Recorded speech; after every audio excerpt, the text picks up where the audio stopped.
Hello, everyone, and welcome to Season 2 of Passionate People and Preposterous Peeves. I'm your host, Ike. And before you get too sucked in to this awesome interview, do us both a favor and like, subscribe, and share this amazing piece of entertainment, because I am here with the one, the only, Donald B!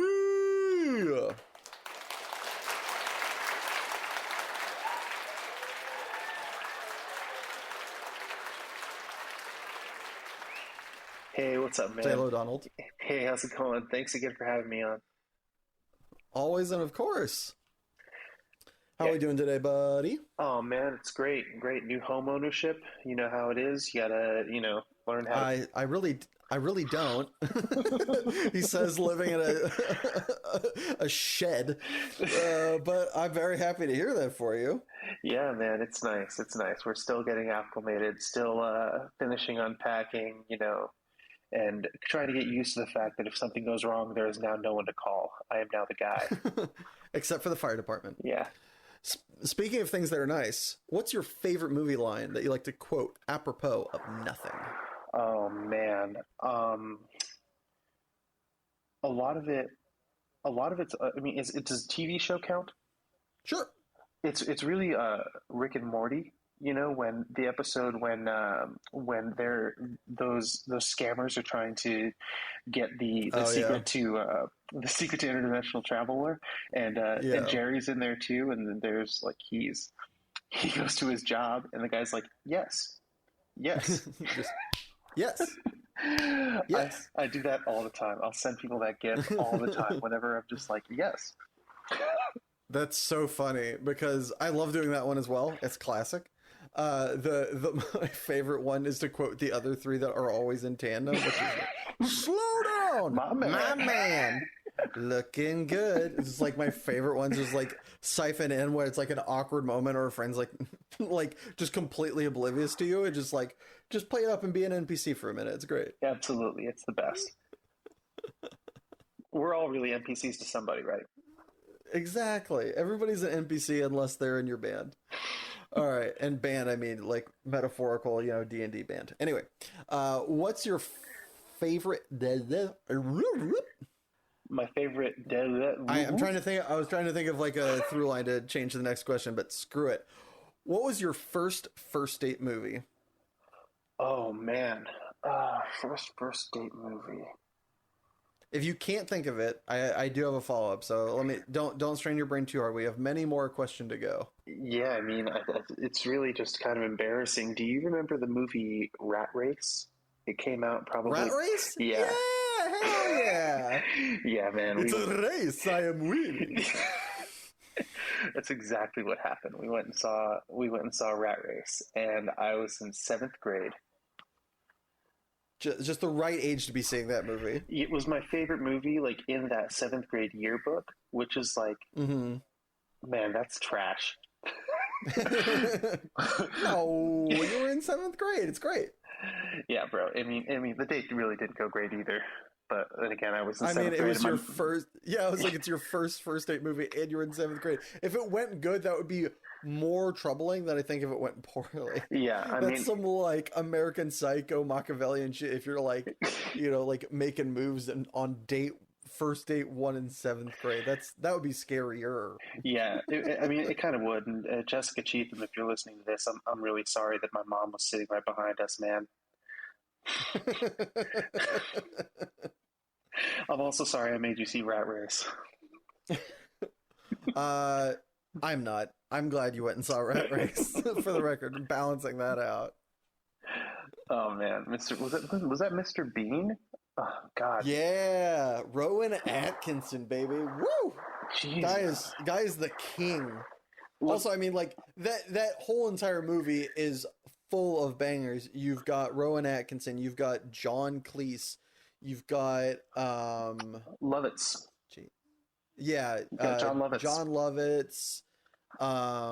Trying to think of who else is in that movie without. I'm trying not to IMDb it. Like we're both sitting at computers. I'm trying desperately. I want to think of all the other people in that movie. Oh, you've got Seth Green in that movie.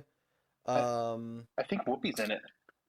Yeah, I was gonna say. I think I didn't want to be that guy. Like it's a black comedian. It must have been Whoopi. It was the '90s. I think it is Whoopi. Whoopi Goldberg, and they run into Kathy Bates, and like it's like chock full of bangers. It is just so juice. Yeah, it's amazing. It's amazing that that movie actually got greenlit and like put into theaters. Like it was really like Honestly, late what's 90s, early amazing is that 2000s. people have forgot about it. Yeah. Like that movie hits.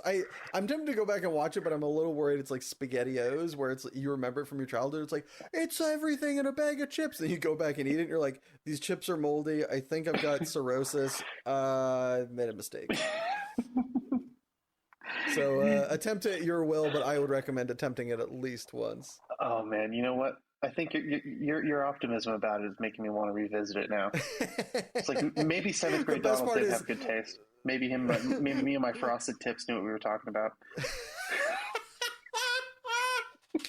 That's so choice that you had Frosted Tips, because I think literally Seth Green and his like dumb like a billion pierced brother both have Frosted Tips in that movie and are just so 90s cringe as shit. Oh yeah, my it God. was man, it was 2001. NSYNC, No Strings Attached, just dropped. You know what I mean? Like my mom was a hairdresser, so it was free. It was free to you. It was painful to her. Yeah. She's like, I went to how many years and perfected my craft for this? Yeah. Also, I wouldn't say that there was no cost to my peers as well. Like they paid the premium for that. That's for sure. Premium friendship price.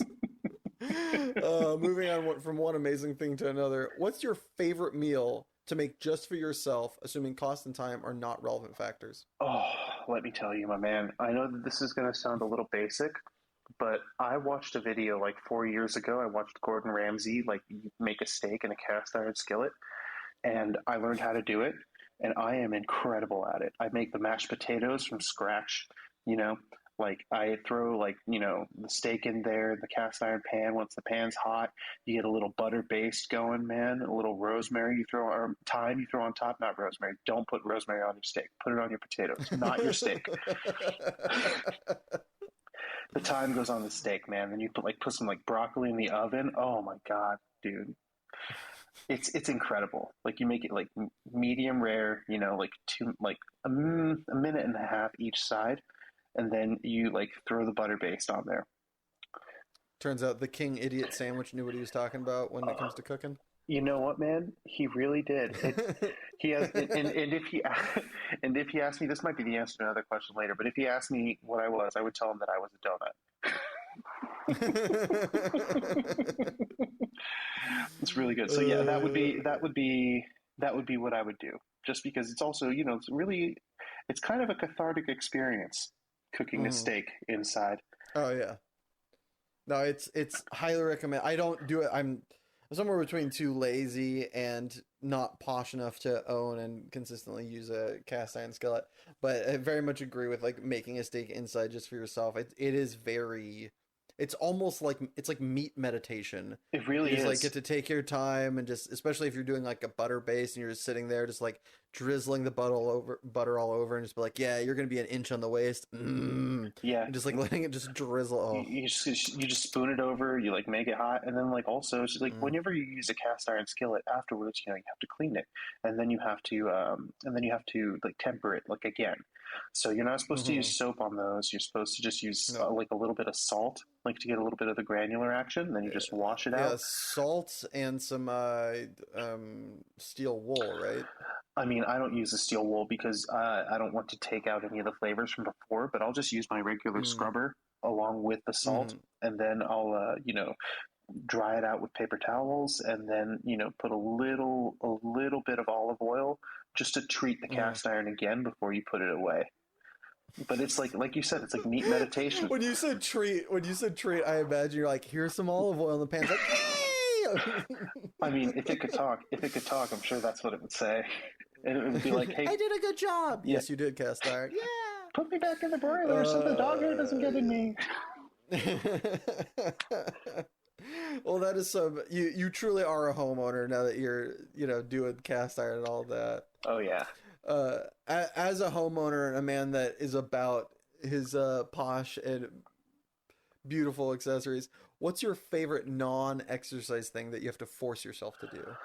Oh, that's That's actually Yeah, if you're great. choosing to make steak in such a fantastical way, I'm very curious to hear what is your thing that you're like putting yourself through the ringer, but glad you did. Honestly, man, I would have to say sorting my magic cards. Like, because I love like I'm still like a pat cracker, like at heart, even though it's just not the way. It's just not the way. Like financially, you're not going to do. Yeah, It's like playing slots, dude. But anyway, like it is. I always pick up every time a new set drops. I pick up pre-release sets for me and my wife, and we play like we're gonna draft them and play against each other. And we always open all of our packs. We always build our decks, but then that's it. We never actually play.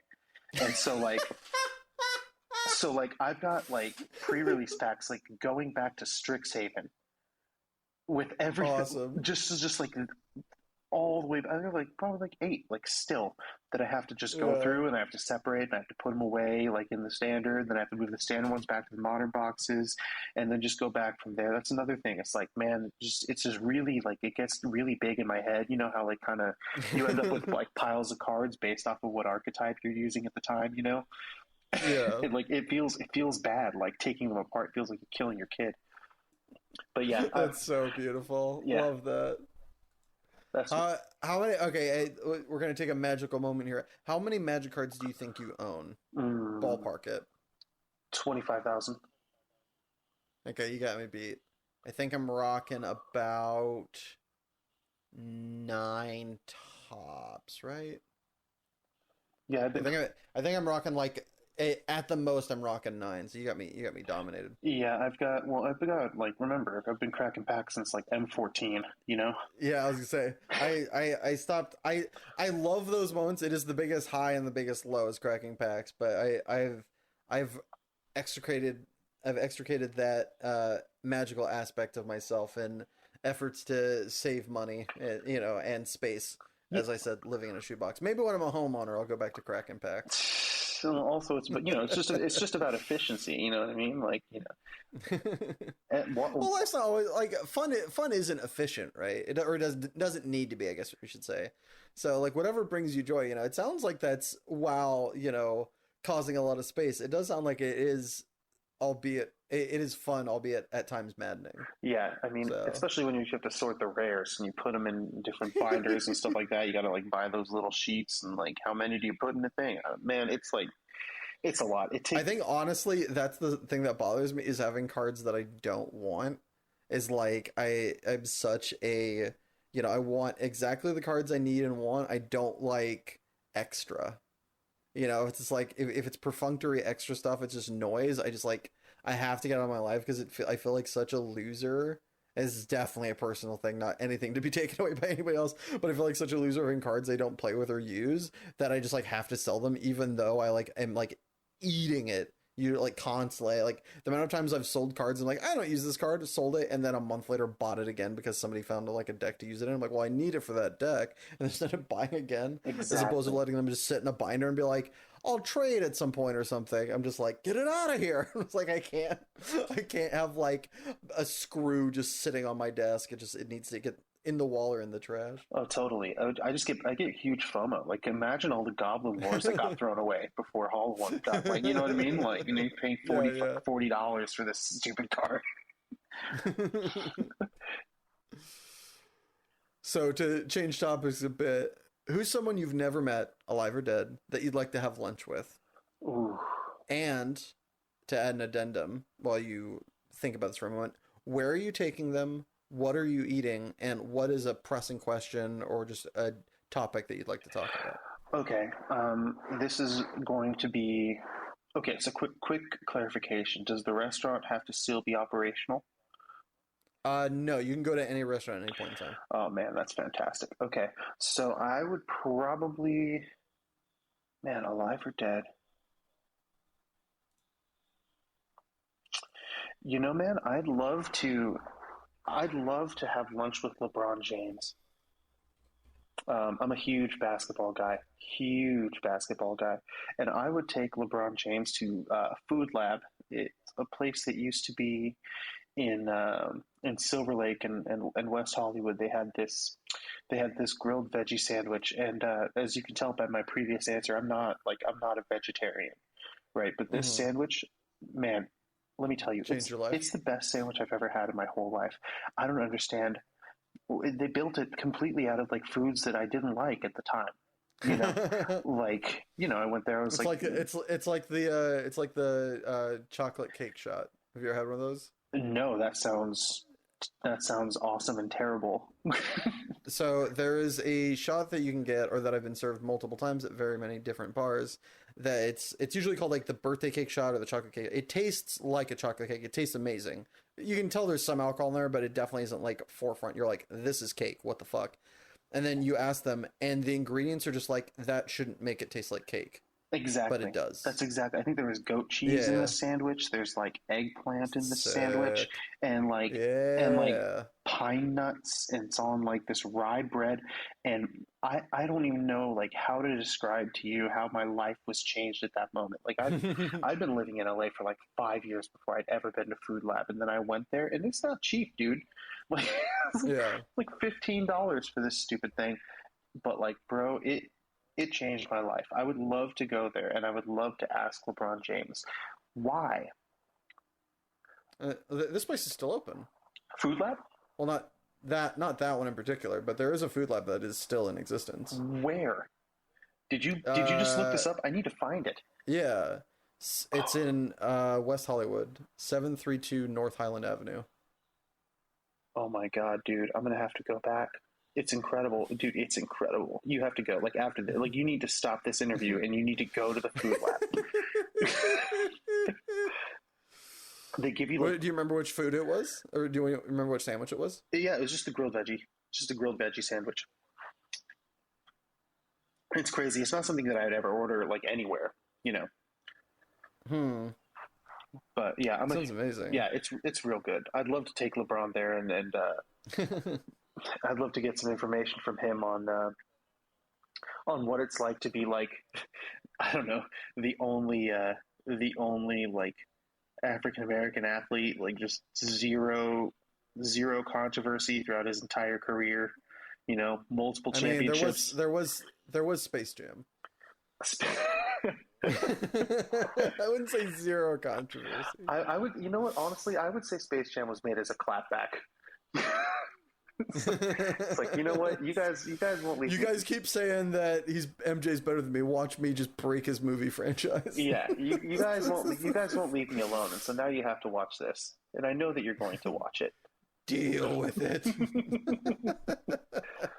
I mean, I think it's great. I bet his kid probably just wanted to be in a Space Jam, and he was like, okay, we can make that happen. I got you, fam. But yeah, that would be it. As many people have uttered horrific slurs at the Space Jam movie, in that same mise en scène, what's your favorite non-traditional curse word? Oh, not that you would yell at the Space Jam movie, but that you find yourself using from day to day.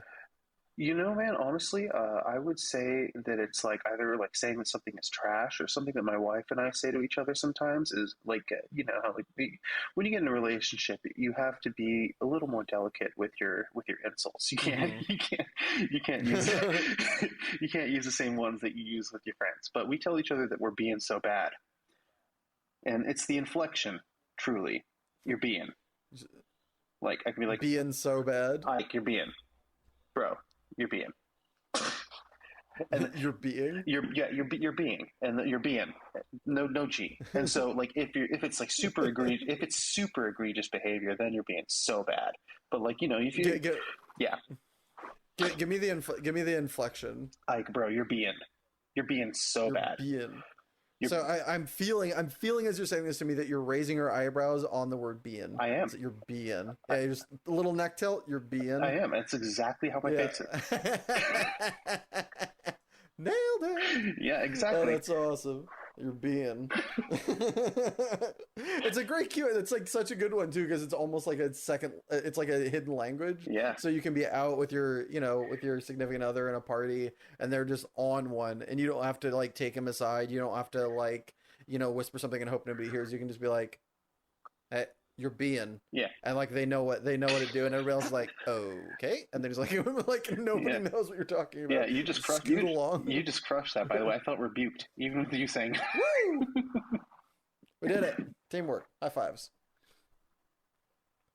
Speaking of high fives, what inanimate object would you like to be best friends with, were it sentient, and perhaps give it a high five? Oh, for sure, my car. Absolutely my car. Well, it's Colleen's car, but it's my car, 50% now, actually. But I have half a car. And just any car, whatever car that I'm driving, I would like to be my best friend. Because, whenever you're driving in a car, you'll usually see something that your passengers won't see, or like whatever, and be like, oh man, did you see that? Or like if you're playing like drums on the steering wheel, or like listening to like an aggressive song. I just think it'd be really cool to be best friends with a car. Not like Knight Rider. Like I don't want it to talk. I was gonna say, are you wanting Kit? Like what? No, because I don't want like a robot car. Like like a or not even like a Herbie fully loaded sort of situation, or like a Bumblebee situation. Gosh, I guess a lot of people want to be best friends with cars, huh? But really, if it was just if Lafayette was a car, basically. Like telling her to Lafayette next time I see him. Lafayette, Donald wants you to be a car. Watch out if he comes around and starts measuring through the steering wheel. It would just be fantastic to be like, oh man, that car's ass. oh man, that driver's busted. Look, they're drunk. Wait, like, wouldn't it be problematic? Like, one of the things you're talking about of like, and I totally do this, and I love my car as well. Of the like when you're like feeling that tune, you're like hitting, you're playing drums in the car, you're like singing like that, your life song into the car just so you and the car can hear it. Like, I wonder if your car was best friends, would they like get it and sing along, or would they be like, bruh, like you need to see a therapist? Like, how would that go? Like, there's two ways to go. So it's like, gotta have the right BFF car. You can't have one that's like judging you. You gotta have the one that's like, like pun intended, ride or die. Yeah, I mean, well, ideally, like, all of your best friends can tell you when you're being, right?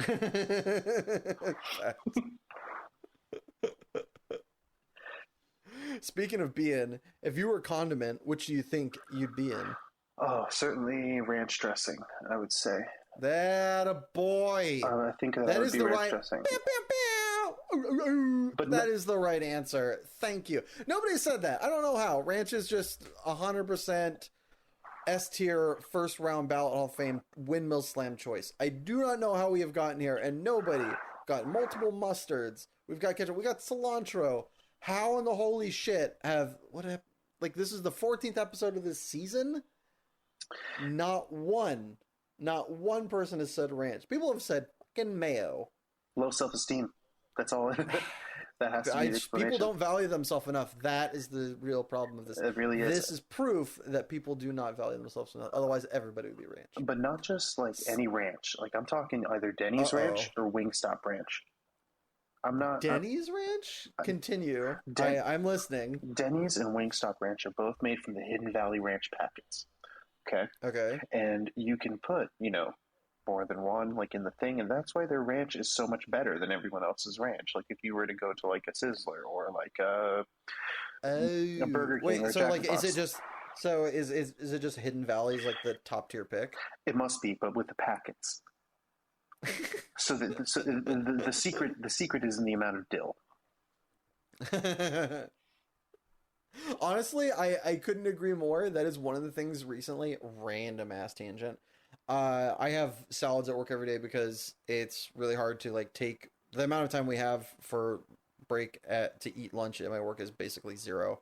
And so you have to be able to shovel. So you either order ahead of time, pay too much, and then hope it's there when you need it on break, which is a gamble that I'm not willing to take. Mm-hmm. Or you spend like $5 and you get, different salad things from like Taylor Farms or whatever. And they have one that is a dill salad. And the only reason I think it's dill pickle technically, but there's no pickles in it, which is weird. I guess it makes sense because they would, get mushy or whatever. But either which way, it's a dill pickle salad. And I was very hesitant, but it was like every other one I'd tried, I was kind of mid on at that point. And I got that as like one of the lunches for the week, and I cannot tell you how much I would recommend that, and how much I've been screwing myself by not putting dill in more things There you go. in the right like ranch adjacent kind of, you know, finery. Like that's top tier. Dill in context is very relevant, and you know, I'm sure that you're going to find somebody who's going to say that dill is their condiment. That one I think that's aggressive. That is somebody that has a problem. I think I agree with you that dill in context is one of those ones that is correct. But dill is kind of like there's something else that's similar to that. Like I know somebody likes. I'm just like, what is wrong with you? Honestly, it's like parsley or something like that. Yeah, it's real there stinky. are right circumstances in which it applies, but it is not something you'd be like, bam, dill. It's like, no, it needs to be right. It very much has a lane. It's a pretty broad lane, involves a lot of white sauces and, you know, such affectations like that. But you can't just be like, you know what, this needs something else. I got it, dill. That's not always going to be the answer, as much as I do really enjoy it. I'm coming around more and more to it every day. I mean, I know plenty of people like that. I'm sure you do too. I don't want to know who those people that I know are, if I can be honest. Just like contextual people. Like, well, you know, I can't bring this person to this party because they're going to say something out of pocket. But like a bachelor, a bachelor party, like, let's go. I feel like you just described me and Dill at the same time. Moving on. What's a job that at some point in your life you've wanted to pursue but are very glad you didn't get the opportunity or chose not to? Yeah, actually, I would say being a famous musician.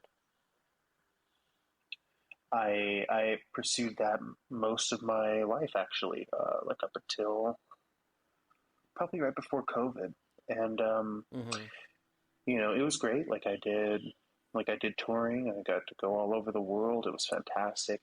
But you know, I wasn't really fulfilled, and I was assured that famous people were all fulfilled and very happy, and that turned out to not be the case. You know, that is a lie. Yeah, and you know, and also it kind of damaged my relationship with music because it wasn't an outlet anymore. It was just now it was just a way that I had to pay the bills.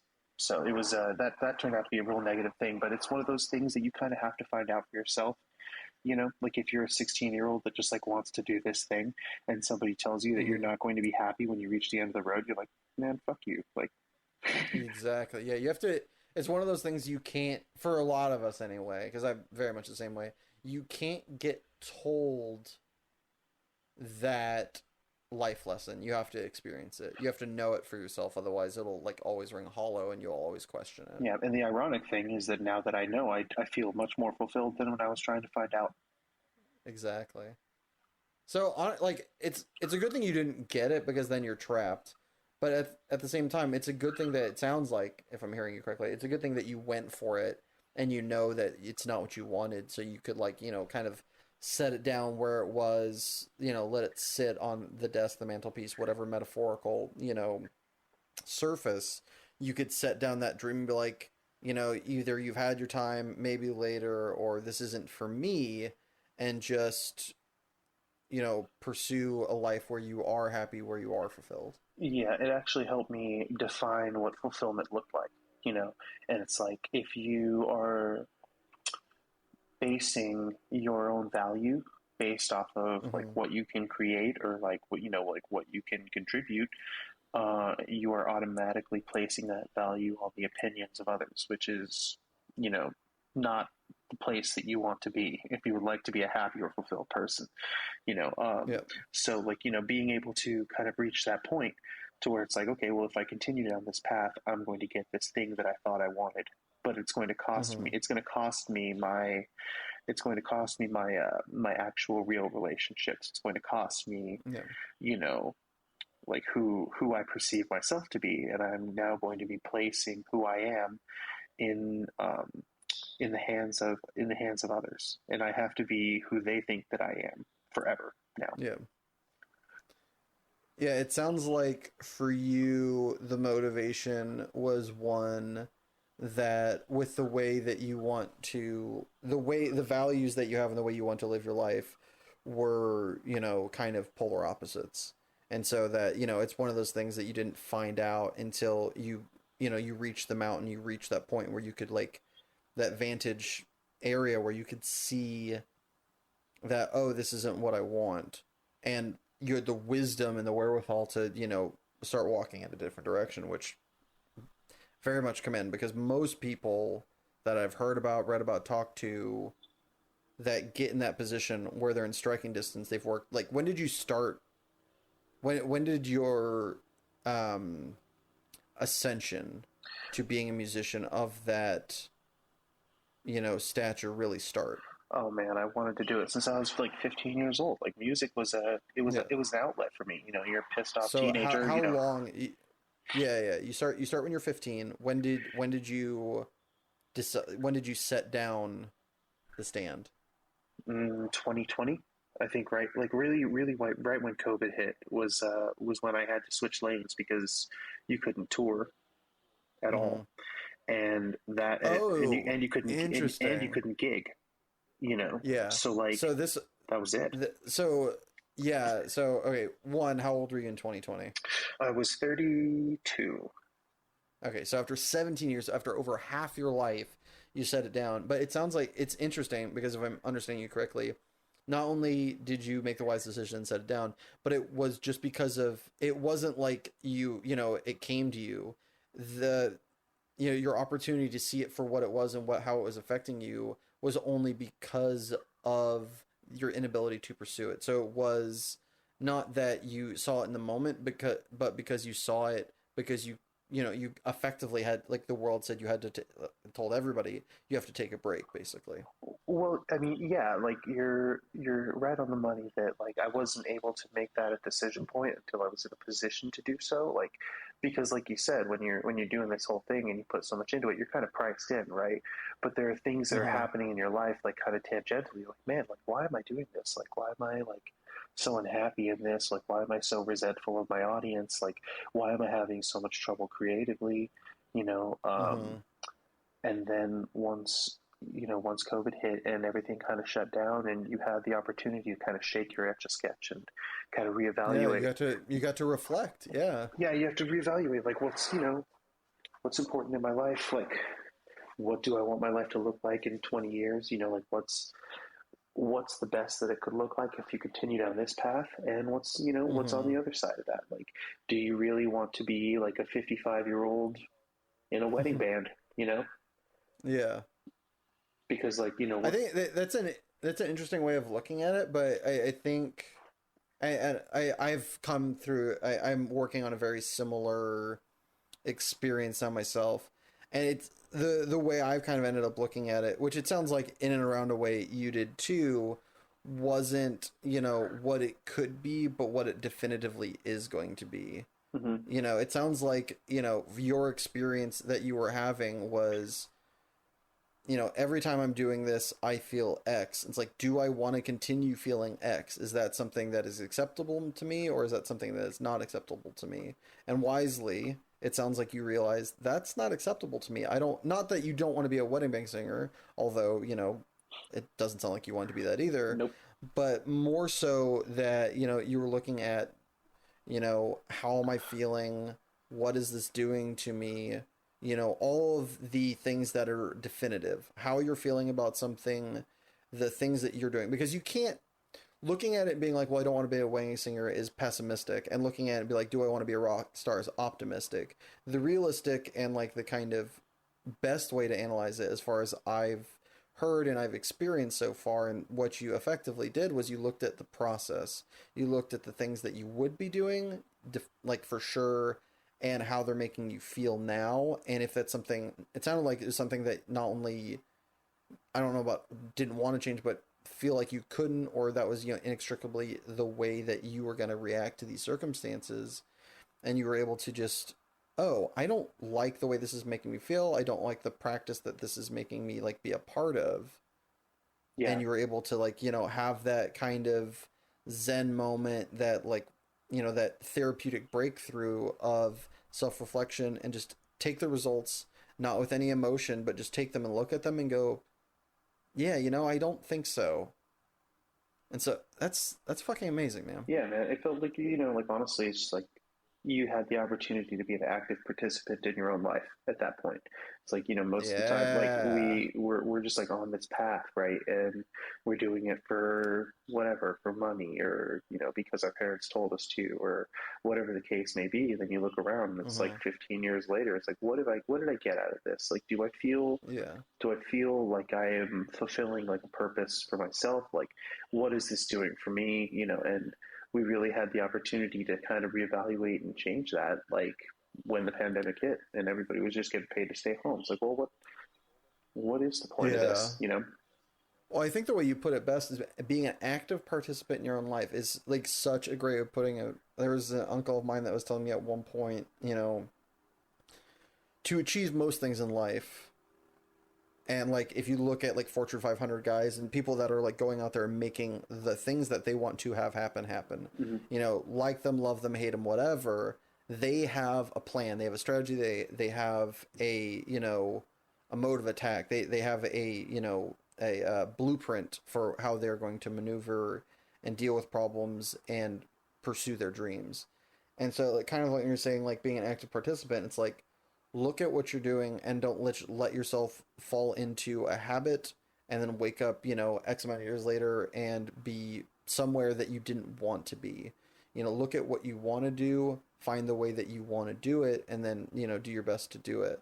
Yeah, It's such a absolutely. great way of, looking at your life as opposed to, because we do only have like, time is finite. We only have X amount of years, and depending upon what you do, you have even less. There's certain, like, if you want to be an athlete, your window is real small. Mm-hmm. You do not have long to be like depending upon what level you want to be. But if you want to be a great athlete, you have X amount of years. Yeah, And you got to use them to your fullest ability. Like my dad would, depending upon the point in his life, would have loved to like done bowling or done basketball. He was very good and enjoyed both, but it's like he had even less time because of his knees and like just like family genes and shit like that. for Not the sure. ones you wear over your underwear. Yeah, absolutely. And it's like also, your responsibilities and your obligations that you have might have, like your family might pull you in a different Yep. direction. My mom just celebrated her longest anniversary that she's ever had. Like her 10-year anniversary. Awesome. She's 70 years old, man. Like it took that long, Yeah. for her to prioritize herself like in her life because the rest of it was just like, she's first Yeah. generation immigrant, dude. She was like she's doing it for the kids, you know. Well, yeah. Respect, mad respect for that. That takes gumption and grit. But also, I would not be surprised because this is one of those things that is very much. It feels like is coming. There's so much as much shit as people want to give our generation and like Zoomers and all the fucking other motherfuckers that are coming out. It's because of these generations and the stuff we are seeing that the amount of talk about self-help and I don't feel good and looking at the way we feel and looking at our mind from a kind of removing yourself from your circumstance and taking a third person vantage point of your circumstance, the way you feel, and doing that. Enlightened sounds hoity-toity, but it really is just having that kind of perspective to see that that's not something that's likely that your mother had because it likely was never talked about. I'm 34 years old. It's only within probably the last 10, 15 years, and I've lived in the most hippie parts of California that I've heard people really talk about this that aren't also then going off later and getting like insanely high where they're like quasi trustable sources of information. So that's definitely one of those things that as time progresses, we as humans progress. And so, we're only seeing that now. And so it's, not to like, I guess this is all around a way to not like poo poo the older generations because they didn't have a chance to see it. But as a younger generation, to really take that to heart and look at the circumstance you're in and where you want to go, not only like, financially, but also, great life decisions and, from talking to you about this now versus talking to you about what was then versus now, it sounds like you're a lot happier because you've had that zen moment to really take a step back, partially because of a terrible thing and because of the time that that thing allowed you to have, and see the circumstance you were in and see what you wanted to be in. Yeah, yeah. I think personally, like for me, it was just like, okay, well, this terrible thing is happening. Like, is this going to mean something or is it going to mean nothing? Like Yeah. it's the same thing. It's like, our parents didn't really have. I mean, they didn't have the opportunities that we have, and we did. They didn't Yeah. have, and their parents didn't have the opportunities that they have. We're all just kind of slowly like holding up the next generation on our shoulders to have a better shot than we did. And like we're fortunate for our generation to not be kind of stifled by a lot of the cultural norms that our parents had to live with, that they had to survive. And so we have that earlier journey to self-actualizations that most older generations didn't have, or maybe they're just reaching now, like in their 50s, we're able to reach that level of maturity earlier, and be able Yeah. to find that happiness. Yeah. Just like the information we have, the communication we have, it's amazing. Mm. All right, to switch from something so lofty and heady to something far more concrete, I'm going to give you a theoretical. You're going out to a party and you want to look extra. Other than the normal garb, what accessory do you add to your ensemble to really stand out? Oh man, let me tell you, I have absolutely just terrible fashion choices. I like it's not great. But if I Join had, the party, yeah, pal. if I had to pick, I would probably. Do you remember, like, geez, maybe like 15 years ago when we were in high school, when everybody was into belt buckles? Do you remember that? And everybody had like Yeah, different like belt it buckles. would say things or have a cool symbol on Yeah, or it. there would be Yeah. like a little LED screen on it, and it would like spell words and stuff. And like you could have one that like opened bottles, Yeah. and every time anybody had to Yeah, open the yeah. bottle, they had to like put their hand next to your stuff. It was like, really super sanitary, really good woke stuff. Anyway, I would get one of those sweet belt buckles with the LED screen, and I would just put like either a smiley face or like maybe my favorite curse word, and just like, and I'd go all out for that party, dude. Of the Star Wars like scrolling like logo screen just like playing constantly in your belt buckle That would be perfect. in a land at a time not so long ago. Yeah. Honestly, I don't know how much memory those things have, but I think that would be great. Like, the Empires, Yeah. Pat You just Calderon, have like, people constantly like staring at your junk. They're like, eyes up here, ladies. I'm not just a belt buckle. You're like, exactly. yeah, but your belt buckle's far more interesting than you are. You're like, damn, got me again. Man, right away too. They had. Other than the one we've previously discussed, which is tremendous, what life lesson do you wish you learned sooner? Ooh, this is one that's actually really easy. Is that you are not the main character of life. You are not Yeah. you are not the protagonist of whatever situation that you are in, and that can help in so many ways when you are thinking that someone's like intentionally doing something to like hurt you, like when you're trying to like assign motivations to people. Mm-hmm. If you think about it from the lens, it's like maybe this person is just thinking about them, because Yep. that's what we all do every day, all the time, always. Like Yep. being able to come to that conclusion is like also really takes a lot of pressure off, you know? Like you don't feel. Yeah. Go for it. That reminds me of there's this the way that I've heard it. It's a little bit more crass, but it's like nobody thinks about you when you leave the room. And we all have this idea. And like it sounds really mean. It's like the second you leave the room, everybody's forgotten about you. It's like, oh, I don't mean anything. It's like, no, there's so much going on in our lives, and we're just not paying attention to that kind of stuff. So it kind of, once you accept that you're not the center of everyone's universe, only your own, it's like once you accept that fact, it frees up this, and it is not a once you know it you get it kind of thing in my experience anyway, because I know that idea and I still have mad anxiety. Mm-hmm. But like the more and more you can accept, remember, and realize that lesson of like, look, in the grand scheme of things, none of us matter. The second we leave the room, nobody gives a shit. Like, we effectively have been forgotten.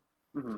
it helps you remember that, that thing you were worried about where you said something that, oh, maybe they took it the wrong way. It's like, unless you have evidence that they did, they're a good friend, they haven't talked to you for a week, or like, you hear these rumors about you.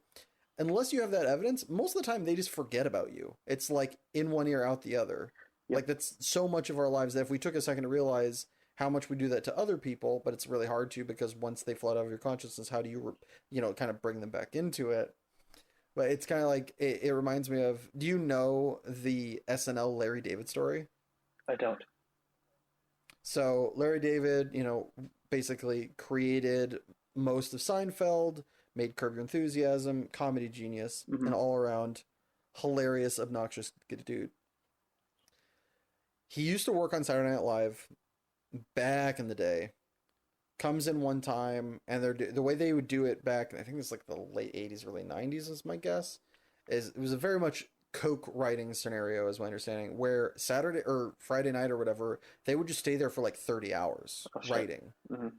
Not exactly a good thing from everything I know about writing, or cocaine. Which is that, there's diminishing returns, or cocaine, which is very little. Wink, wink, nudge, nudge. But at a certain point, it just doesn't matter. And Larry early on had this understanding and, writes his pitches and he goes, okay, gives them to somebody, goes, all right, I'm taking off. They're like, no. It's Friday night. You stay here the whole entire night. Everybody goes, Larry's like, I'm not fucking doing that. And just left. And like got in a bit of a tiff with like the head guy and just left. And then as he's walking home down, whatever street in New York, he's like, the fuck did I just do? I just potentially ruined my career and lost my job. And calls a friend of his and it's like, oh, I fucked up. I did this thing. And he's like, just show up on Monday and pretend like nothing has happened. They'll probably have forgotten. They have bigger fish to fry. You are not the center of their universe. He's like, really? He goes, yes. And he showed up on Monday, to just like the beginning of the week or whatever again. And then nobody brought it up and he didn't bring it up and just went about business as usual. And it never came up again. It wasn't like somebody pulled him aside, hey, didn't you quit? Never happened. And they ended up using that as like one of the bigger skits in Seinfeld, where I think George Costanza's character does that. He just like quits and then he just shows up on Monday and pretends like it's business as usual. Oh, that's funny. That's life. It's like, obviously quitting a job is a lot different in most circumstances, but this thing of like, you make a big mistake. Sometimes, if you get caught, you apologize, whatever. But this idea that everybody remembers everything you do, it's like, there's so much going on around and you're just one part of it. You're not that important. Absolutely. A blessing and a curse, but just accept that fact and just realize that, that anxiety you're feeling of, oh, maybe, it's like, probably not. Almost assuredly not. That is not going to be a thing. Totally. Just, walk it off. You're good. Yeah, man, absolutely. I think it goes the other direction too. It's like, you're not the Yoda of the situation. Like you might give somebody advice that you think is like primo, and they're just not going to do what you say. Yeah. But it's not because they hate you. No. It's because they've heard advice from somewhere else. They forgot about it. They didn't like the advice, whatever. But it's one of those things where we always take stuff personally, like there's this great, we were talking about Laffy earlier, and he's the reason you're here. He gave me the shout out to holla at you and get you on the show. So thank you, Laffy. Love that guy. And one of the things that live, laugh, lovey. Fuck that up. Whatever. But one of the things that Loft reminds me of is there was some time something happened in a Magic tournament, as most of these guests are associated with such thing, and I made some point like, he screwed you.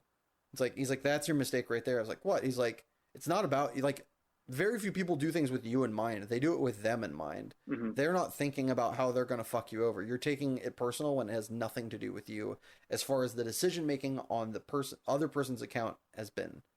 Very rarely does somebody do something like, there are people that will go out of their way to fuck you over. Those people do exist, but they are like such a small percentage of most people's experiences, especially in my experience, that most of the time when somebody does something that you take umbrage with, which is fair to be pissed off, it hurts you, it sucks, but it's not because they did it on purpose. Like, they're not out to get you. It just happened to not go the way you wanted. You were like a bystander, basically. They got sideswiped by their, car of desire on their way to what they believe is their dream. There's nothing, you were just accidentally there as far as they were concerned. Absolutely. You were not intentionally placed in their path. Yeah, and that's a level of emotional intelligence that I think most of us should strive to reach towards. Fact. Speaking of striving to reach towards, let's say time goes on, you meet the right executive, your life pops off. Who would you want to play you in a movie of your life? You can choose the time period or the kind of story arc that you'd like. Okay, so I mean, this is really embarrassing, but the actor who would play me in my life is already like a famous actor. Did you ever watch Modern Family? Yep. You know the little chunky Mexican kid? Yeah. That's him, man. That's him. He literally, like, he lived my life in that show. Oh, so they've already made a movie of your life. Well, I mean, not my life specifically. My mom and Gloria have some dissimilarities, I think.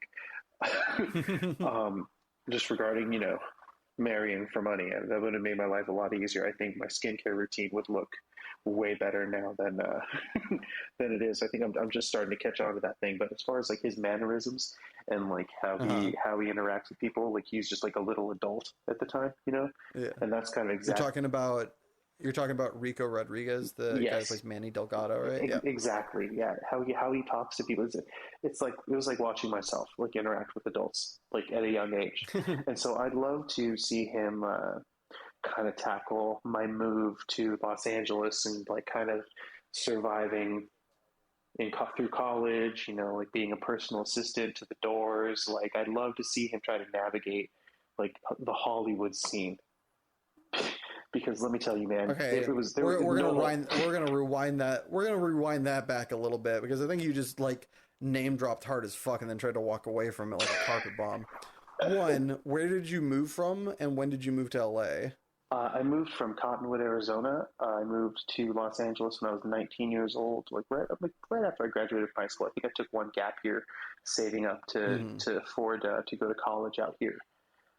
But yeah, I moved. Second, did you worked for the Doors? Yeah, it was an internship I got through my college. I worked for their estate, and which is estate management's a little different from regular management. Estate management's like, obviously Jim Morrison's passed away, but you still have to keep the brand relevant, and there were still members who were alive, and so I worked for that estate management company. On the roster was the Doors, Janis Joplin, Peter Tosh. I think they just got Nirvana. Damn. Yeah, it was awesome. It was like 2008. I'll share this one story because it was hilarious. It was 2008, like right before the big election, right? Yep. So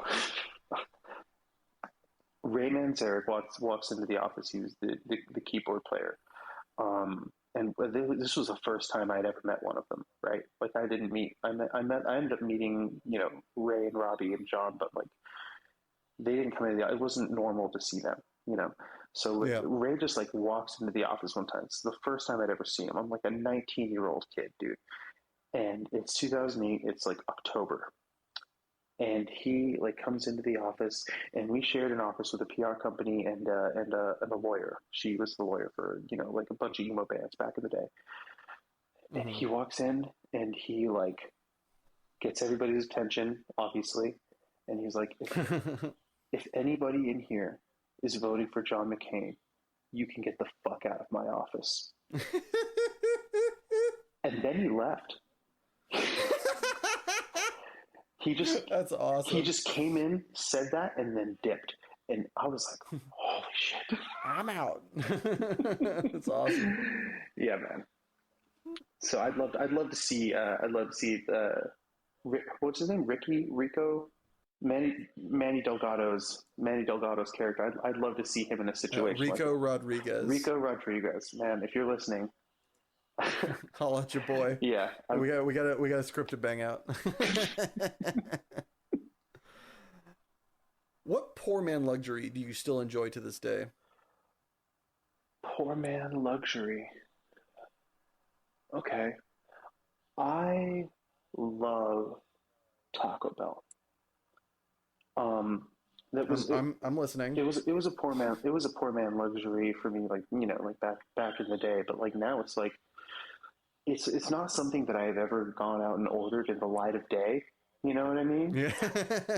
Yeah. Like it's you'd never catch me like there for breakfast hours or like lunch or anything like that. But like after about 10 p.m., man, like I get like a hankering. Late night mistakes to make. Yeah, man. Like when you're like in your 20s or whatever, like sometimes you'll like wake up next to something like, oh man, I shouldn't have done that. It's a huge mistake. Blah blah blah. But for me, it was always a bag of fast food or McDonald's or, Yeah, just or waking up next to a thing of oh my, Taco Bell. did we? Oh no. Yeah, definitely. The worst is when you mix those metaphors and you look down in your pants and you see a Crunchwrap Supreme wrapper. Yeah, it's really the Supreme Chalupas that I had to worry about back then. All right, now that we're on the topic, what's your order at Taco Bell? Do you have a go-to? Yeah, actually, I just found out that if you have the app, which I know is super shameful, you can build your own cravings box. You know how sometimes they'll just have the box with like one thing that you like, and you're like, oh, but I can't get it because it's the other things I don't really care about. But you can get a cravings box. You get like one chalupa, like a beefy bean burrito, right, and then like a Doritos Locos Taco, or like chips and cheese or like whatever, and your medium Baja Blast for like $6, dude. It's perfect. It's perfect. It's a deal, son. It's perfect. All you have to do is let them have your email address and know when you're going and just accept that you're a shame fatty fat kid. Yeah, whenever you're about to indulge in your secret shame, like they know about it. Yeah. Just own your shame and live your best life. Exactly. That's the moral of the story. Exactly. All right, man. Is there a piece of media, whether it be book, graphic novel, TV show, or movie, that you've been putting off that's next on your to-consume list that you just can't wait to crack open? Oh, yeah, man. Probably Rings of Power, I think. That's the one that I'm really excited about. I only watched like one episode on Amazon Prime, but I think if anybody's like got enough money to really not have to, compromise on anything and give me the content I want, it's probably going to be Bezos. Like like he can afford to make the visuals as interesting as the books were supposed to be, while also not letting the dialogue slip, and not really relying on like name actors. They can actually have some time for really good character development. I think it's going to be good. It's going to be some broccoli content for sure, but I'm very excited about it. Yeah, it is kind of random aside. It is very interesting now that you mention it. Looking at some of the shows that are coming out, how much that a lot of them just aren't relying on star power. Mm-hmm. It's just like, if you look at Rings of Power, I don't think I know a single actor there. If you look at the new House of Dragons, I guess there's Matt Smith, but he's like the most vanilla A-lister I think I've ever seen in my life. Not that he's a bad actor or anything like that, but like also he looks like a human embodiment of a mannequin. It's doing him a disservice, to be honest with you, because I think that like everybody's kind of looking at him and seeing the Doctor, which I think is why they kind of don't really go for name actors in those shows, with the exception of Sean Bean, who could literally do anything in both universes apparently. But yeah, I agree with you. Yeah, this is kind of wild. All right. Well, lastly, before we throw it to a commercial break, if you could have listeners of this podcast hear one song of your choosing, which would it be? That's a great question. I think I'm going to choose the Preacher one of the two that I had shortlisted, and it's called A Little Bit of Everything by Dawes. It kind of encapsulates really a lot of what we've been talking about throughout the course of this show. Really a human's journey to self-actualization, like what your life means if you don't like live, like a faith-based life. Like there's this line that's really profound. It's the reason why I actually chose this song. There's, he's painting the scene about this couple who's preparing for a wedding, and they're writing invitations. They're like not having a good time, and the fiance says to the male fiance, she says, "I think love is so much easier than you realize. If you can give yourself to someone, then you should."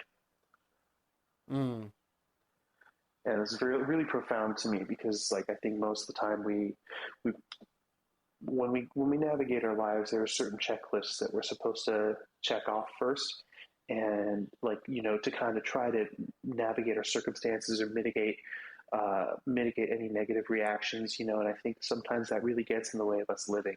We don't take chances that we should take, and we don't like live experiences or like have those experiences that we should have that are the point of it. Like even if it turns out that you're going to get hurt, right?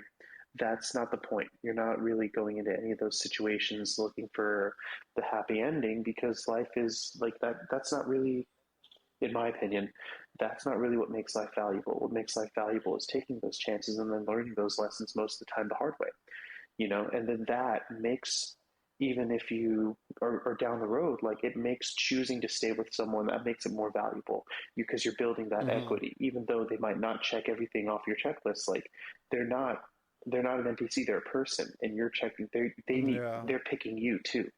You know what I mean? And that sort of thing makes it really valuable, because especially when you get a few years down the road, all those little fights that you have with each other, it's like, well, is this worth the amount of time I put into this person? You know what I mean? Like we've gotten through everything else. Like, is this really going to be it? Like that, I think being able, not to belabor the point, but being able to point to equity that you've built and choosing to be with somebody and choosing love every day, I think that is what that specific experience is about.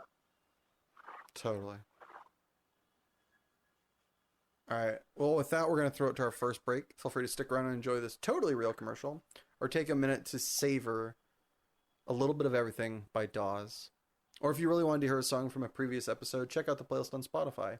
Passionate People and Preposterous Peeves podcast, Song Rex. It's a long title, I know. Don't worry, there's a link in the description.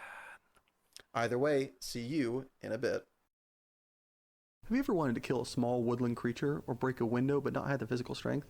I know I have. Now introducing Rock. Rock comes in a variation of sizes and ready to use. Simply put Rock in your hand, raise it back to ear level, and release. See? You've got it! This ad does not condone the violence against small woodland creatures or windows, nor will it be held liable for any inability of use when coming into contact with paper. Welcome back, everybody. So I'm here with Donald. Donald, what is the passion that you have brought with you today? I have been super stoked about helping. I've always felt like I was a helper. That's the one thing that's kind of carried over from childhood into adulthood, and that has manifested in a bunch of different ways, but mostly a lot of, I guess humanitarian work would be the official definition of it. But, just like volunteering, giving back, trying to gain enough perspective that it meets my conviction.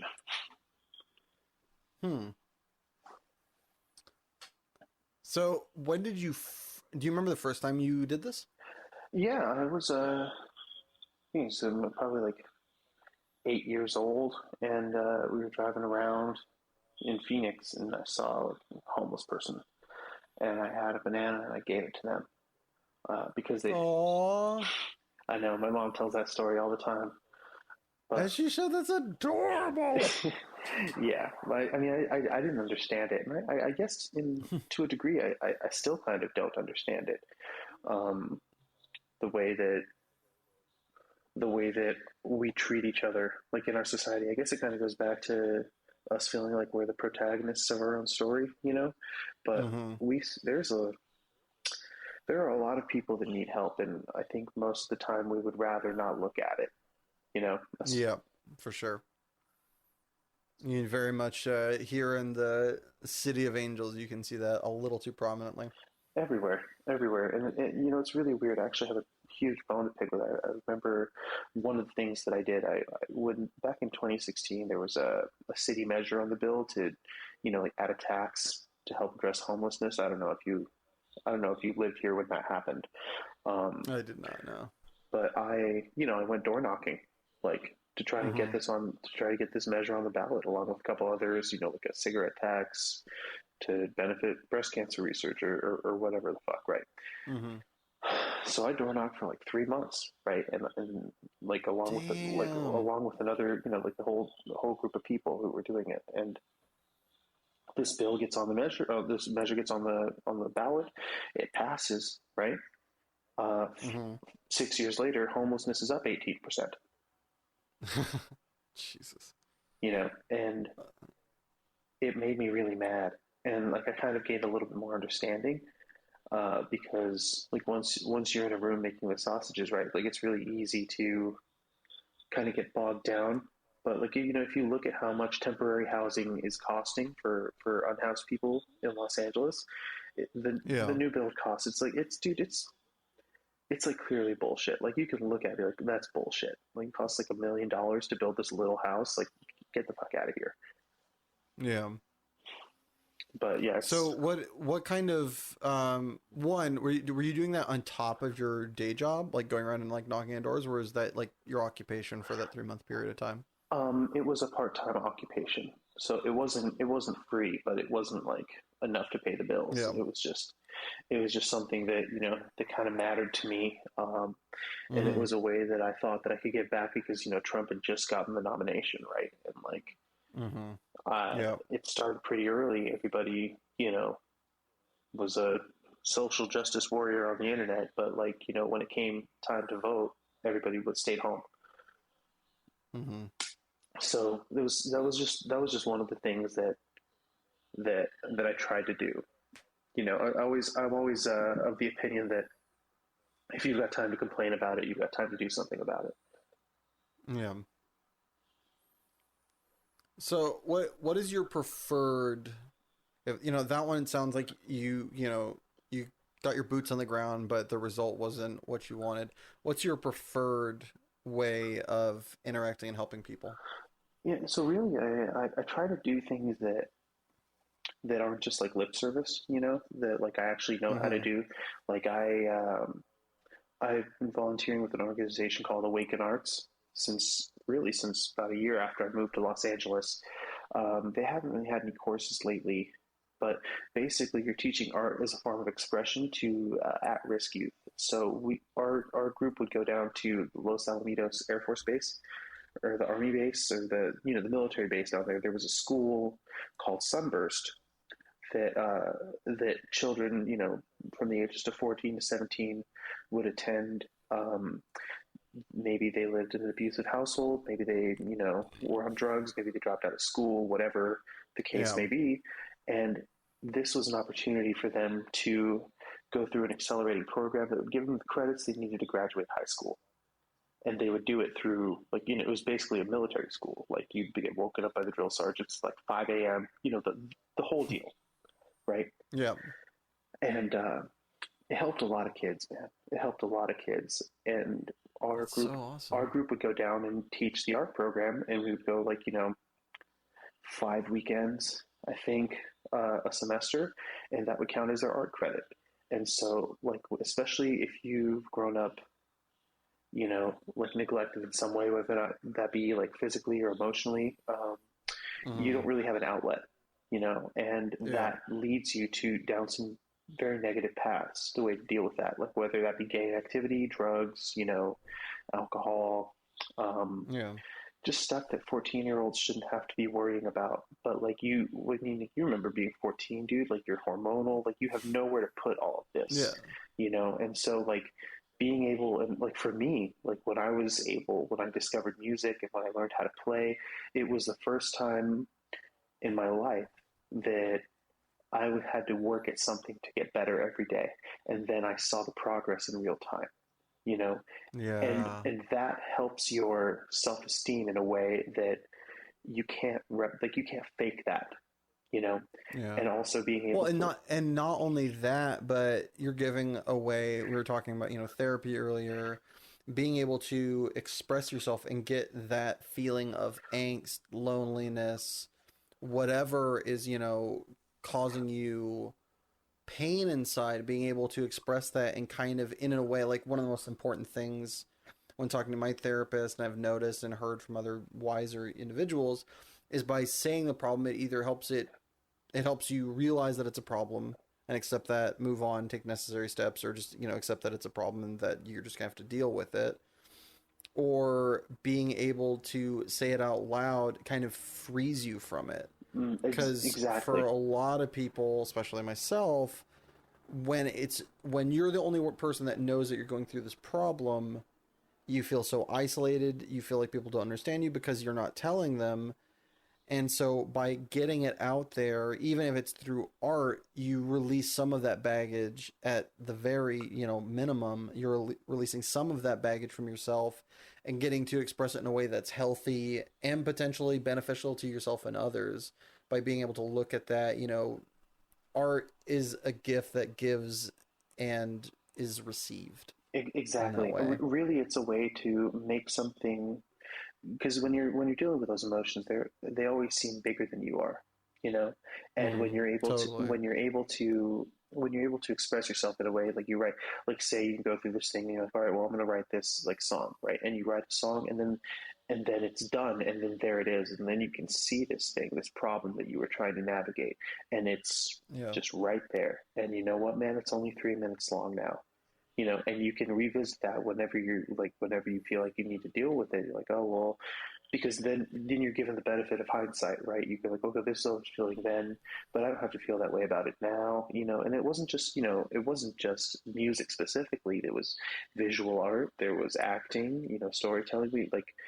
There was photography. My now wife, actually, came and helped teach photography for the kids like down there. And like these kids got access to, like different programs. They learned how to make beats, like, they got like to play with expensive cameras, like stuff that you really don't have access to.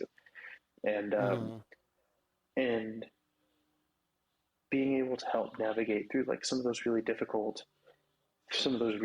problems, especially with some of the stuff that they were dealing with at home, I think was we were able to help a lot of people that way. And we were lucky enough to get to visit the Philippines after Typhoon Haiyan, and kind of go through the program with some of the kids there. Some of the kids who'd never even gotten a hold of real guitar before. You know, Yeah. and like you go through some of these like artistic ways to process. Like, oh, again, like in some of those corners of the world, they're kind of living the same lives that our parents had to live, where their circumstances don't give them the opportunity to process problems. They don't have the luxury, right, of getting to feel their Yeah. emotions. And like seeing how some of them like are able to process that grief and like how to get through it, it was heartbreaking stuff, dude. I was really grateful for the opportunity to go down there and help. Ah, man, that's so beautiful. So I've got this really weird question. I hope this doesn't come across in any way as like being offensive or targeting. But for me, when I do something good intentionally so that other people feel better, it's almost like I feel I have this weird conflict of like emotional interest where like I'm doing it because I want this other person to feel good, but also because I'm making this other person feel good, I feel good about myself. Do you feel that way, or is it kind of like a different way of, packaging that in feeling that way and, making that decision? Man, that's a really good question. So we talked about this a little bit, but I grew up really religious, right? That's how I grew up. That's how Mm-hmm. most of us grow up, actually. You're kind of indoctrinated in that way. Yeah. I'm not anymore, but one of the main lessons that I took away from Christianity was that if you do something good and you don't shut the fuck up about it, like that's your reward, right? Yeah. Um, but and that really resonated with me, because like and I don't really like to talk about it even, like if you're gonna go do something, like don't tell anybody, like if you're actually trying to help, you know, Hmm. don't like go all over the place talking about like how great you are. Ideally, like when I'm ever in a situation like that, or I can ever, be of service to somebody, I mean, I'll just do it and I'll just forget about it, like for better or worse. Like Yeah. I try to I try to not dwell on the situation. I try to think about the fact that this person's day is a little better because of me, and then Hmm. you just try to build your life out of moments like that, because I think that is truly what legacy means.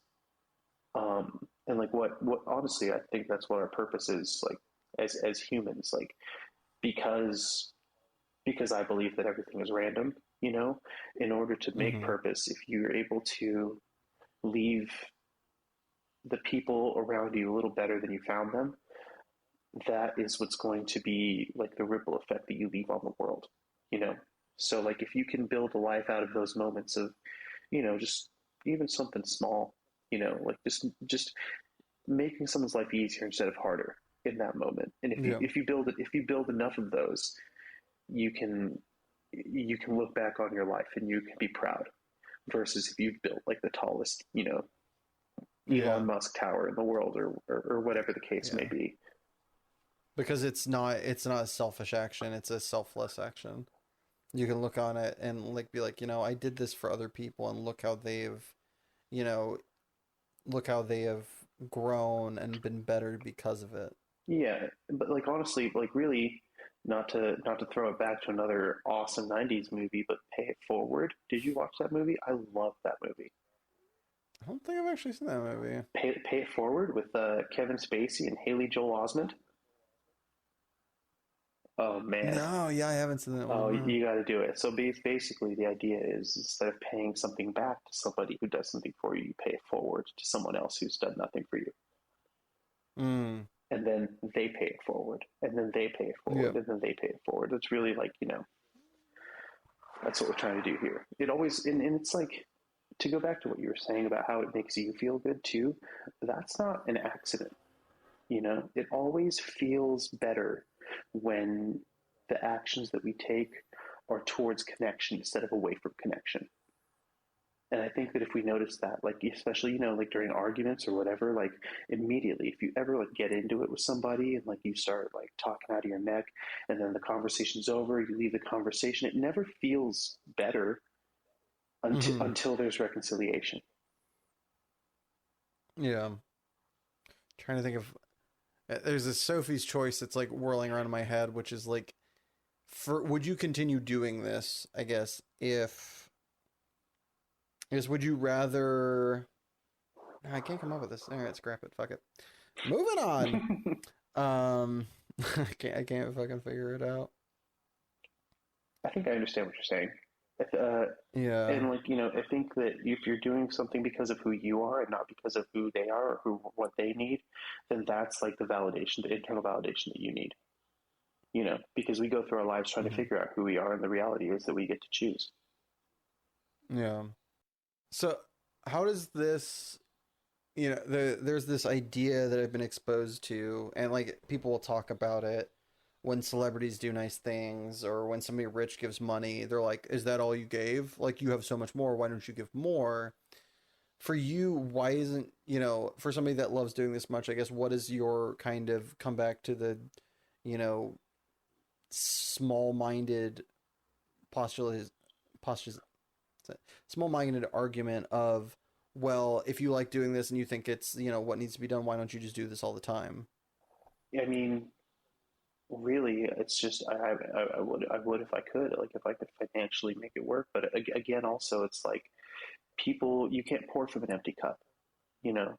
Yeah. And you also have to make sure that you're doing something for yourself too, so that you're not, because then it would be kind of performative, I feel, right? Like if you're making a whole show out of this, or if like you make it your job or whatever, like when you die, your life isn't going to play in front of you like in a huge parade, and you're not going to get a bunch of badges or awards for the good things that you've done. Really, what I would say is that you're doing things, you're doing what you can do because of who you are, and you're not placing your value based off of what others believe that you can contribute, you know, because that's the easiest, again, it's the easiest thing to do, is to look at someone else and ask why they aren't doing more, versus to look inward and ask why you aren't doing anything, you know. Yeah. That can't just be your contribution to the world, because you're going to feel super empty. That would be my thing. I think, you know, when you're talking about, especially about celebrities, you know, when you're asking like, oh, what, Jeff Bezos only gave so much money. It's like, how much do you give, motherfucker? Like, did you give anything? Because this person gave this much, and yeah, they're going to get like a tax benefit out of it. But like the people who are starving, who are going to get food now, don't give a shit how much Jeff Bezos saves on his taxes. They just care that they're going to eat today. You know? Exactly. I think also like a good point that you're making is like you can't pour out of an empty cup, which is kind of what I was somewhere between leading towards and curious your thoughts on, because that is something that I had a girlfriend at one point who worked in public outreach, and it was kind of one of those things like how do you decide when you're done, when you've given all that you can give. It's like it is a balance, of doing this not only because like, this is, the time I've allowed for it or whatever, but also because like it is a gift, and gifts give something out of you. It is not something that is, freely given. It does take energy, it does take time, it takes resources, and you have a life to live, and you have to also make sure that you're taking care of yourself, because if you give everything of yourself, you'll just die, or it will kill this. From what I glean, and from my takeaway from this, is that like if you like over give, so to speak, then it's like it's that theory of you can only skin a sheep once you can shear it, and definitely if you measure it out, if you give all that you have to give in like one go, there's no more giving to be gave. So you have to like, take care of yourself so that you can not only, be happy, be satisfied, everybody deserves happiness. That's why partially the reason you're doing this, but also so that you can give again in the future. Is that my barking up the right tree here? Yeah, and also I would also add like another thing you have to think about is your motivations. Like no matter how much you give, like we can assume that the problem is never going to be solved ever. Yeah. You take like, people are always going to be hungry, people are always going to be homeless because human nature is that of finite resources. And we are greedy as Yeah. humans, just naturally. So there's always going to be like a zero-sum situation. So really, Yeah. you, me, and everyone on the planet can give as much as we wanted forever. There's always going to be somebody there who can take it. And you can't really gauge that based off of this problem being something that will be solved one day. It's really just about fighting the good fight Yeah, because doing the right thing because it's the right thing. yeah. Because you believe that, humans have to. Yeah. There was this great, there's this really silly, I don't remember the name of the YouTube channel, but there's one that's like Ask the Internet or something like that. And they bring in celebrities and ask them questions. And one, I think it was a comedian or something like that, had this great response. It's like, okay, you could have X amount of money, or you could cure world hunger. What's the amount of money? It's just like, if you cure world hunger, it's going to be cured for like a week, and then it's going to go back because humans suck. Mm-hmm. And it's nothing against humans. Humans have the propensity to be good, but by and large, most of us end up sucking. So that, in theory, yes, it would be lovely to cure world hunger, but also the reality of the situation is in, X amount of days, it's gonna, the problem is to the core of humanity and not to the core of the circumstance we're in. Exactly. Could it be fixed? Yes. Could we do it as human beings? Fuck no, we suck. There's a part of of us as people, not as persons, but as people, that just like eventually it's going to go back to that. You're never going to get rid of the problem forever. You can just it's kind of like, like why do you go to the gym or whatever like that? It's like this unattainable, you can attain it, but only for a brief period of time. And then you have to continue going back. It's because you want to be that person. You want to be better. You want to try to get get good. Absolutely. And also it's like the the circumstances under which world hunger could be solved we could get there, but it would require oversight of which humanity is not open to. Yeah, like without like there's being some amount of financial scheming in the background, shall we say. I mean, yeah, basically somebody would have to be in charge of every decision you made. So if you're comfortable with that, and that person being in charge of every decision that everybody makes forever, then sure. Yeah. But we're not down for that. Yeah. We don't trust, and rightfully don't trust, somebody with that much power. Like, that is the only way to fix the problem, is to trust somebody with that much power. The problem is nobody should have that much power, because as we've seen over human history, almost every single time it goes to shit. Exactly. So it's like, yeah. What's the biggest misconception about humanitarian aid by the wider world, in your experience? That once you give the money, that money gets to where it's going. There's going to be there are going to be hands in the pie from the moment that money leaves your wallet and goes to the GoFundMe all the way to the end of it. Like Yeah. you'll get a lot of NGOs and they're just, people who don't know what the fuck they're doing. And they're bringing, things that aren't really relevant to the space, or they're just going and taking pictures to try and secure more funding. Like you see it all the time. Like the American Red Cross, specific, not to, feel free to delete that if you don't want to get in trouble. But, like they make, their CEO makes so much money, man. Like they have an entire organization that's just built off of creating empathy for problems that they have no intention of solving. The problem is more profitable to them than the solution. Yep. Because it allows them to continue to make money. And that actually, I believe I saw the same thing in regards to Goodwill, I think it is. It's like Goodwill, like the idea of Goodwill is very beautiful. The reality of Goodwill, not so much. Of course. It's like the amount that they pay their employees and the amount that they like pocket and like goes up the chain to like the higher ups is like kind of absolutely despicable. Because I mean you're not paying for your product. That's literally what like your overhead is literally just like the space in which you operate, and they're running a business. And that's really the thing that I think we should double click on here, is that any humanitarian effort is based off of the fact that you have to run a business to get it, unless it's actually like one to one, really, honestly, truly. And take this however you want, but churches, that's your best bet as far as the money getting to its destination fastest. Because they're not taxed. They don't need to make a profit, or not to the degree at which like other places feel the need to. Also, that's not where they're making their bones. You know what I mean? Like they don't. That money can go where it needs to go, because that's not really the end goal. The end goal is recruitment, which is more money. So that money can afford, really, not to be pessimistic about it, but that's what it boils down to. They can afford to put the money where the mouth is there, because that's not the market that they're going after. Mm-hmm. What are some good examples of question and then some speech for you to give? Are there, like, is that just inherently part of like the whole like money going hand in hand, other than like, obviously finding the shortest route is best, but is that just part of humanitarian aid by and large when you go to like such a like macro scale that it just kind of has to facilitate that way? Or do you think that's something that could be done away with? I think it could be done away with. I don't know if our civilization or our generation has the bandwidth to make that happen.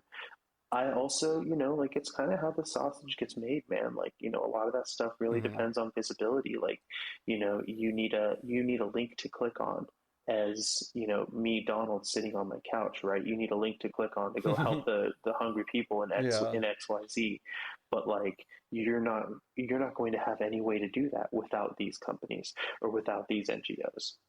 So like, unless so and so in XYZ makes their GoFundMe and you verify that it's real, right? Like, you really don't have anything to do there.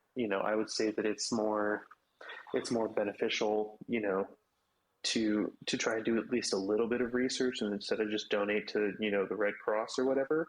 But really, like, if you donate $1 and 20 cents of that goes to where it's going, like, if that whole dollar doesn't get there, then like, really, at the end of the day, they're getting 20 cents, which is better than if you didn't click on the link at all. But we're all going to need that, like, in order to do it at scale, right? We're all going to need that platform with which to donate. Now, if somebody wants to, make a startup, right, they can, but the question is going to be like, what are you going to get out of that startup? Because really, people make businesses to cash out, right?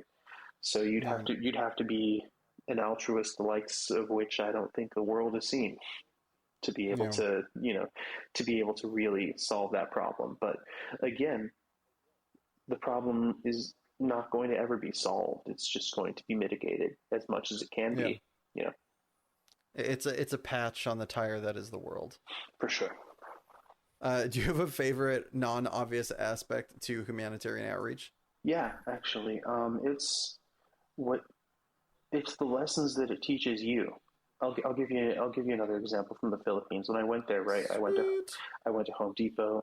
Like I went and got the fucking sweet gloves, you know, like I got my new tools. Like I was going to go help build houses, right?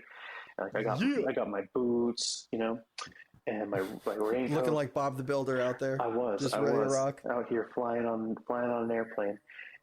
We get there to an island called Buntayan Island, and you have to take a boat from the main island, like off of Cebu, to get to Buntayan Island.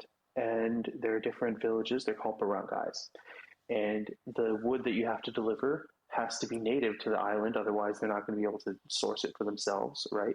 And the model house you have to use is, you can only use the tools that they have access to, right? Like you can't just be bringing your own power saw stuff, because how are they ever going to be able to replicate that? And you build a model house, and each of the carpenters from each barangay, they're like, 13 or 14 on the island, they came over to watch, right? And then you give them the plans, you deliver the tools, you deliver the materials, and then they can help, rebuild after the typhoon. Well, these dudes are like building this house in flip-flops, bro. No gloves, no nothing. They're the happiest people you've ever seen. They'll give you the shirt off their back. This lady was this wonderful woman. Her name escapes me, and that makes me feel very guilty. She made 3 meals a day for about 100 people. Damn. Yeah, and at the end of the trip, I felt like I was cosplaying, because I had these brand new gloves. Yeah. Right, my hands did not look like their hands.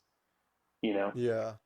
I left it. I left everything, because like these carpenters, there's not a Home Depot within like 500 miles of this island, man. Like they're not going to have access to that sort of thing. Like they literally just have flip-flops, and that's what they're climbing around, like building these houses in. I left everything I had, because like I can go like to Home Depot and I can feel good about myself. I can feel like I'm going and doing this thing. It's like, but then these people, like what they need are resources. They're not lacking for drive. In fact. So yeah, it was a really interesting lesson that I learned about myself in that way. It's like, again, it's about perspective. Like I was feeling some type of way, like about recording, was just like kind of procrastinating and dragging ass as far as like what I wanted my career to look like at the time. And like I go, it's like, there's no access to Pro Tools. There's like, maybe one computer on the island. Yeah. It was wild. It reminds me very much of you're kind of like hinting and like dancing around this experience that there's this YouTube video called that I did not know was a thing called the Toolbox Fallacy. Are you familiar with this? No. So the Toolbox Fallacy is that I will do X when I have Y. I will make, I'll write my next song when I've got Pro Tools. I'll build a house after I've gone to Home Depot. I need X to accomplish Y, when sometimes, which that is true, you can't, you do need wood to build a house. So there are certain things that are requisites. I'll eat food, I'll eat dinner when I have food. Yeah. Like that checks out. But to a lot of the times, myself especially, is I will do, I'll write when I'm on, when I have time to. It's like, no, you should make time to write. You shouldn't wait for this magical moment that may or may not exist, that you may or may not take advantage of. Mm-hmm. You have to force yourself to do the things that you want to do. Otherwise, just don't accept that you just truly don't want to do them. Totally. Don't put off what can be done today for tomorrow, so to speak, mostly involving, elements, whether it be, a program that you think you need that will actually make this happen, or, like there have been movies that have won awards and been nominated for Oscars that have been shot on iPhones. You don't need to have, the super fancy movie camera to start making movies. To make them great, might need them, but to just make things, you don't necessarily need like the highest form of tech. Yeah. And you weren't talking about that in particular, but that was very much what that reminded me of. No, totally. Also, I got an image of where you're like, I left everything behind when I went home. I was like, did Donald fly home naked? Like, you're just like sitting in like Spirit Airlines, just like full commando, just be like, what to do? Yeah. Left it all behind, left it all out there. And they're like, we're going to bring you a blanket, sir. You're like, okay. Yeah, go ahead. Go ahead. Step to me about this. You're about to feel so bad. That's so awesome, man. All right, switching from the awesome to the annoying. What is your preposterous peeve, Donald? Oh man, this one's really funny because it's kind of embarrassing. After climbing the mountain and delivering all these great goods to the people that needed them, what drives you insane, my guy? I cannot stand, like, and I don't understand like where this stemmed from, but like excessive use of toilet paper, like not using or using too much toilet paper, it really bothers me. Like it bothers me like on a fundamental level. Now I'll double click on this. So when I use the restroom, the only type of toilet paper that I buy is Charmin Ultra Strong, because this guy gets it.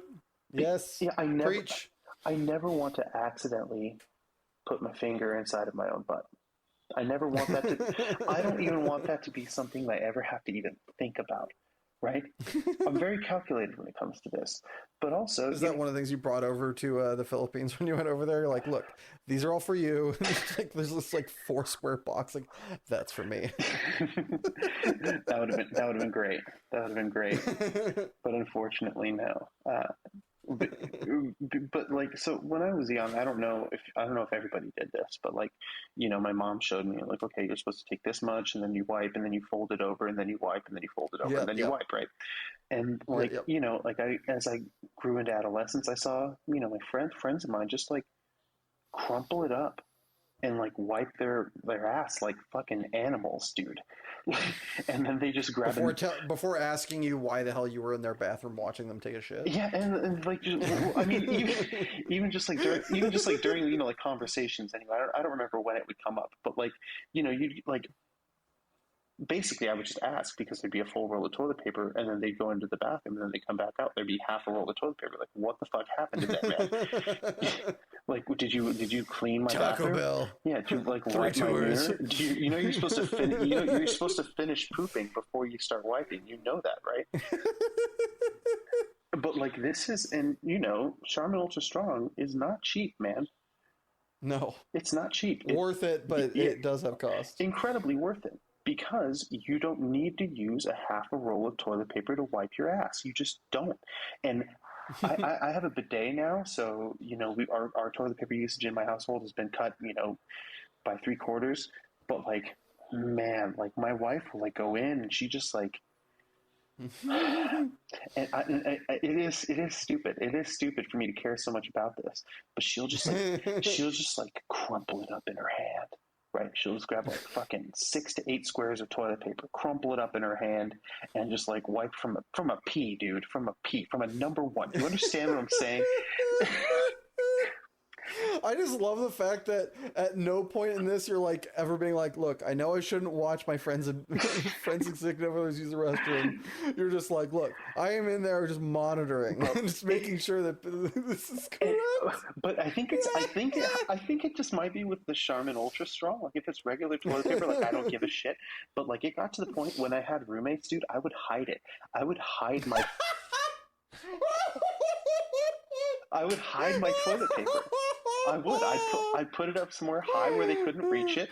This Charmin Reserve. He's just got it like above the bar. Bro, like scotch. Like top shelf Charmin. Oh my god, dude. This episode wasn't intentionally sponsored by Charmin, but I'm going to reach out and see if we can make that happen. Please, my god. Please do. Please do, man, because like they're charging like $9.99 when it's on sale, you know what I mean? And like it is worth it, and I will pay it. But like I would say for as much Charmin as I've saved, like in the world, maybe throw me a couple rolls, man. It's gonna do like a PSA. The next TED Talk is just like, look, you're all using Charmin Extra Strong wrong. So. To kind of backpedal and get the origin story of this, when did you notice, or what first brought about this observation of TP? So when I was in high school, our friend Tony, I don't remember how this came up, but this dude like did not know how to wipe his own ass. And we were like talking to each other. He's like, "Oh, I thought that you just crumpled it up. I didn't know that you could like fold it in half like a couple of times." I think somebody didn't flush one time, and I think that's what he saw.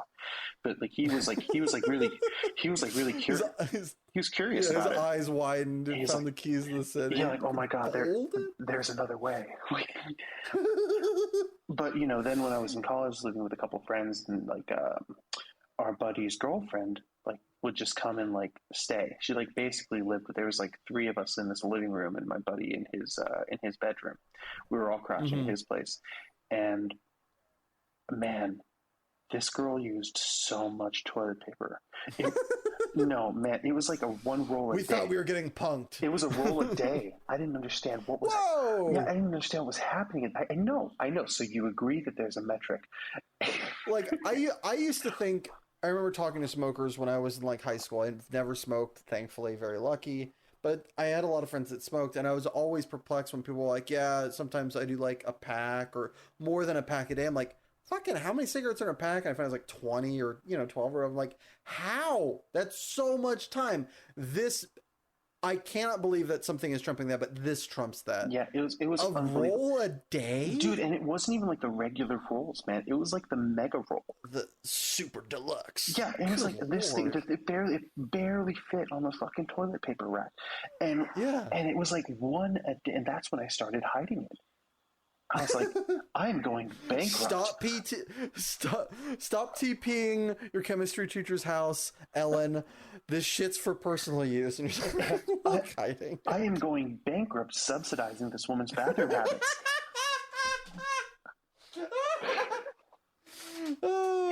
And it became a tick. Because as soon as I brought it up, like my buddy was like, "Man, what are you talking about?"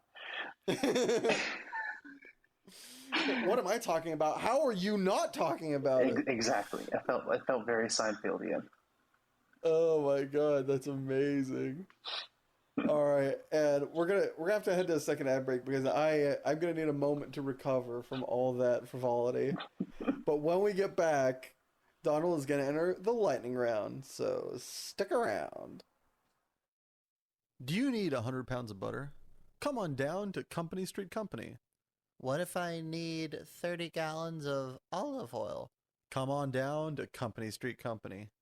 But what if I just want one flatless bird roasted for a reasonable price? Come on down to Company Street Company. Okay, but... Just come on down to Company Street Company. We have everything for a better price. Free snacks, and employees who don't want to kill themselves, or you, because we treat them like fucking human beings. Yeah, but... Yup. Just get your ass down to Company Street Company, where the only sketchy thing we've ever done is enable frozen orange juice hoarders. And we are back. Donald, are you ready to enter lightning round? The lightning round? I am. All right, buckle your seatbelts and keep your arms inside the ride at all times. Is there a price for you to give up your passion forever? Yes. I would say $6 billion. Make the food or do the dishes? Make the food. Are soups smoothies? No. Are you out of touch, or is it the children who are wrong? Oh, it's the children who are wrong. Absolutely. Did you ever cheat on a test in school? No. Would you rather have your inner monologue sound like Gilbert Gottfried or Fran Drescher? Fran Drescher. Would you rather read the cue cards while wearing the crown or live in a hovel and speak your mind? I would rather read the cue cards, I believe. I wish I didn't believe that about myself, but I think I would. Well, we appreciate your honesty. Do you create your own thoughts, or do you just listen to them? Oh, that's a great question. I create my own thoughts. You're having the best day of your life. What happens next? Another amazing thing or something terrible? Well, something terrible. Pineapple on pizza or fist fight? Pineapple on pizza. What?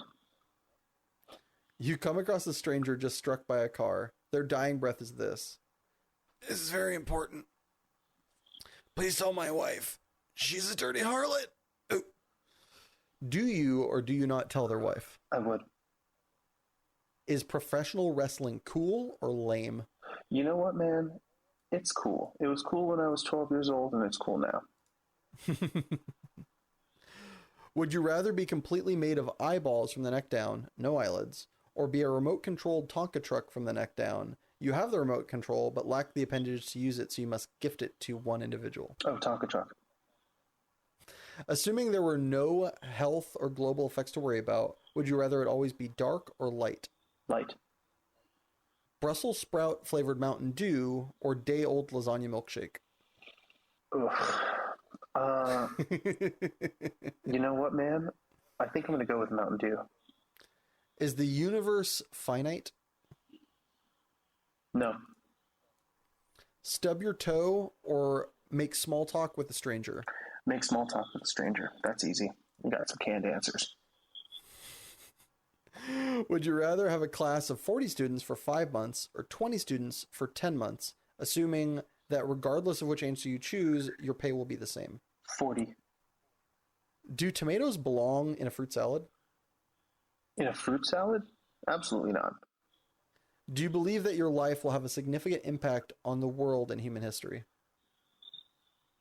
I mean, hopefully in a micro sense, but probably not. It would be hubris to believe that it would in a macro sense. Could you eat 37 of your favorite food for $5,000 in a 1-hour time limit? Ooh. You know what? Yeah, I would have to change my favorite food to gummy bears, but yeah. Well, congratulations, you survived the lightning round. Awesome. That was easy. Thank you. Whoa, shots fired. Well, since you have survived said lightning round, what lightning round question would you like to ask me and in turn be asked of future guests? If you knew for certain that there were no afterlife, would you live your life differently than you do right now? Would I live my life differently? No, I'd live it the same. That's good to know. I'm coming around to the idea that either there is nothing or there is something that we don't know about, in which case it's the same as if there's nothing. So I'm just doing me, homie. What about you? I would live my life the same as I do now. I believe the idea of a cosmic reward or punishment, I think that colors your motivation in a negative way that makes what you do not mean anything. Yeah. I feel that. Anyway, it's the end of the show. Do you have any plugs, shout outs you'd like to give, places people that can find you or your content? Yeah, I'm probably not going to see it, but you can tag me on Twitter at Donald BARJAS because I put my real name on my Twitter because I am not a hack. Also, you can tag me on Instagram and look at cool pictures of my dog at Donald Like the Barges. Any shout outs you'd like to give, perhaps to charities or humanitarian efforts? Yeah, absolutely. Go ahead and give some money to Awaken Arts and to the Sunburst Youth Academy in Los Alamitos. You can also check out Project Angel Food. I think I got that name right. Yep. You did. Yeah, but they make custom meals for people who can't prepare meals for themselves. They take all your dietary restrictions into consideration, and they they don't just throw it together. It's like they make it with love, and I think that's something, especially if you can't really take care of yourself or can't prepare your own meals anymore. That's something that really makes a difference. Not just like getting the nutrition, but the actual end user experience, to borrow from media. Totally. Yeah, absolutely. All right, man. Do you have any friends or family you'd like to nominate to come on the podcast so they too can suffer as you have today? Absolutely. I think the most entertaining would be one of my good friends, Anthony Broder. I've got a couple of friends who'd be good for it, actually. Joe Zizzo would be another. All right, Anthony and Joe, we're coming for you. Well, thank you, Donald, for being my guest today. And a special thanks to my editor, Richard Ashford, and my composer, Joshua Gibbons. And thank you. Yes, you listening at home or wherever you found time to appreciate this. Time is the most precious commodity we have, and I appreciate you spending yours with us. And if you enjoyed this podcast, please subscribe, like, or just share it with a friend. Every little bit helps. Or if you already have and have episodes to listen to, don't worry. We put out a new episode every Monday at midnight on SoundCloud, YouTube, Spotify, and iTunes at Passionate People and Preposterous Peeves Podcast. And a very special thanks are due to our patrons, Sabella Yellow. And if you'd like to join said illustrious ranks and have your name read aloud, head on over to patreon.com/passionate people and preposterous peeves podcast. And remember, folks, lines are straight, fences have a gate. I like cookies. Can you warble like a Wookiee?